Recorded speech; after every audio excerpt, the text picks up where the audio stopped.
A perfect semblance of the toxicity of this marriage between the Nigerian political elite and then its populace is what is being replicated in neighboring Ebonyi State here.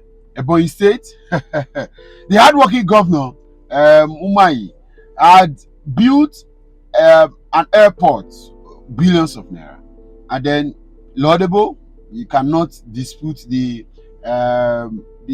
propensity and the potentials of what an airport will do to a developing economy like the Ebonyi State has, right? But then they now went ahead to having a very luxurious, flamboyant opening ceremony that even cost several millions of naira. So they said as much as several millions, right? Let's not exaggerate. And so that particular event, the opening ceremony or the launching of the airport, had several things happening. And then, like you can see in this photo, a group of homeless children were not privileged to have eaten of that food, but they had a chance of eating the crumbs that fell off the tables of these big men. These big men.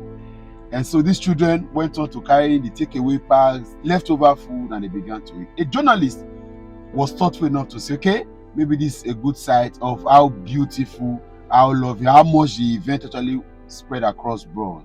And then he took pictures of it and posted it. As I talk to you, the photojournalist has been suspended for work without pay for 4 months. But it has not stopped generating comments. And that's the situation we are in this country, whether we like it or not. We spend millions and billions of naira doing the things that does not benefit the poor masses. I'm sure the founding fathers of democracy thought of a kind of program or project that will bridge the gap between the elite and then the populace. That's how democracy came, because first it is about the people that decides who leads them from amongst them. So when these people get there, they begin to put up policies and programs that will benefit them because they are amongst the people. And every other time, that's what democracy, unlike every other government, right? The military regime, autocracy, several of these guys, democracy has been seen to be the best form of governance because it allows the people to decide from among them. Unfortunately, in this country, the people chooses people from amongst them. The people get out of that place and refuse to associate with them ever. In short, they swear under an oath that they will never associate. Because I don't know why you will spend millions of naira to launch a project. I will not be here going to be ignorant of the fact that it's important to have an airport. But if the launching ceremony will not be beneficial to the people of Ebonyi State, only to political elite that will gather in a place and say they are launching a ceremony, and children went there, they cannot get access to food. They have to eat crumbs. The governor should be regretting by now and not suspending the journalists that brought out this information. And that's what we are in this country. We spend billions of naira doing nonsense that doesn't benefit anybody. The Nigerian government sponsors Hajj and pilgrimage to Mecca, to Israel every year. And what has it benefited us? Wickedness in high places. These guys will come back from Mecca and continue to constitute jihad, and continue to kill and maim. These guys will come back from Jerusalem or for Israel and continue to perpetrate evil. It was Nigerian pastors in Edo State that collected money from a political party so that they will not endorse a particular presidential candidate. People that went to Jerusalem and Israel. People that have been taught by the principles of our Lord Jesus Christ. People that have been soaked and immersed by the blood and water. They are the ones that collected money from politicians and they will not campaign for another politician. Do you think we have a country? We don't, sir. We don't, man. Spend money on ceremonies that doesn't benefit the people. Whereas in other countries, they are sending their young lads out to go and learn artificial intelligence, cyber security, building technology, using them to unravel technological happenings in other countries that they can benefit them. Nigeria would rather spend money on pilgrimage. No matter, I'm a Christian. Thank God some of you are Muslims. Any sensible Nigerian that gets to power, the first thing is to stop government sponsoring a pilgrimage. If you don't have the money to go to and pay pilgrimage or go and do Hajj or go and wherever, forget about it. Government has no business doing all this nonsense. That's the meaning of that. You do ceremonies. Now they are planning census. You want to count. You want to count Nigerians for what? The last one we did the 206. What has it benefited us? What does census? How does census benefit us? When food is not available to common man, not to spend over 800 billion for census. The last money we spent on election over 300 billion. We are yet to account for it because it was a sham. Doing nonsense. There are several ceremonies: Independence Day, Workers' Day, all this nonsense day, June 12. We will gather at Eagle Square for no reason. And this is not just about Nigerian government. All this NUC, TUC gather in different halls for events, celebration of this, whereas the main workers are suffering. What if you send a package round to workers in this country, so to speak? What if you use that period to do they pay me? And some of us are in this country clapping for all sorts.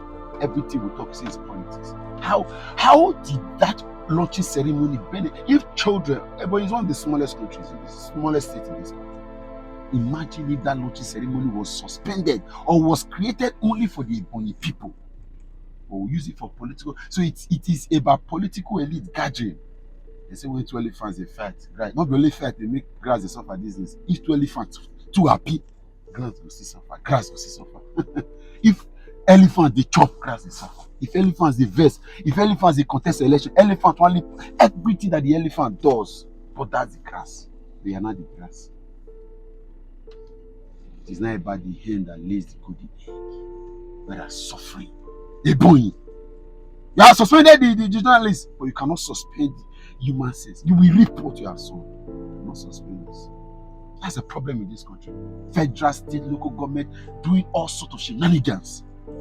Local government cannot cultivate a land for them to farm, and they use that to develop their environment. All of them are running to state headquarters to go and collect federal allocation. The state government is waiting for federal government, and people are. I'm still saying it. One of the reasons why I looked at Tinubu twice, with his age and several of these background issues deprived him, is the fact that as at 1999-2007, he was working in the state without federal government support. That's fine. That should be what governors should be all about. These days, some governors, if you stop federal allocation for some governors, they cannot breathe. That's why they did not like Peter Obi. He said, we will stop sharing formula to production formula. God! You will not miss Peter Obi in this country. We will stop sharing formula. I mean, governors will no longer run to Abuja to collect federal allocation. It will be produce what you can produce in your state and eat it, live with it. Is that not what true federalism is? That's why some persons cannot support Peter Obi. Because though we have a constitutional document that says we are in the federal system of government, we are practicing Abujaocracy. Let's go to Abuja and collect. Or yet derivation, sovereign wealth funds, SS code accounts. That's what we are doing in this country. Because governors do not have anything upstairs. A state like Kogi, with all the tourist attraction in Kogi, drive through Kogi, you will think that Kogi on its own. Go to the US, for example. Even if you have not traveled, go and read. The different states in the US have developed their own framework of generating wealth for themselves. That's why I see that state like California, you go to different states in the US, there is a specific direction, government policy and program that the minds are channeled towards. So that's what brings money to them. You choose it, you develop it. Kogi State has no reason being in the list of poor states in this country. And those states, he says it's a civil servant state, but there are arable lands everywhere. Opposite my house is an over 200 by 200 land unused or cultivated. An individual has bought it and got to stay. If you ask him, they say, "Do you want to use the college land?" He will not give it to you. That's the problem with this country. No mental, and then you are using money to sponsor people pilgrimage. You will do ceremony and people will gather. Shame on you. Shame on you. I will leave it here. And this is my humble opinion. If we want to get it right in this country, we know what to do. We are not deceiving ourselves. If we are ready to get it right, we know what to do. God bless you.